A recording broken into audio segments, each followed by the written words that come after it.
Sofia, what's driving the latest changes to offshore listings, and what exactly is being mulled here by China?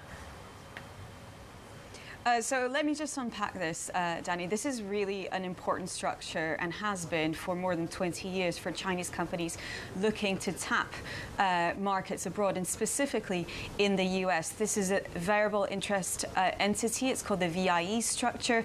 It allows Chinese companies to bypass laws on foreign ownership, essentially transferring economic interest to an offshore entity and allowing international investors to own shares in that company. So you don't have voting rights in the Chinese company. You own economic interest, a share of the profit, as it were. And this worked for 2 decades, Danny, because investors, it was a very profitable trade. You know, these shares were up an enormous amount since their listing. It was good for Wall Street because they made a lot of money from these IPOs. And it worked for Beijing, even though Beijing never actually endorsed this structure.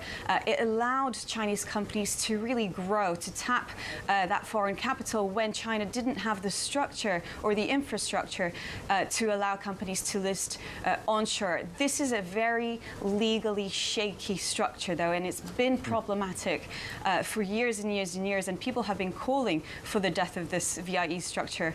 It's really kind of coming into its own now, and we expect the rules to be announced this month.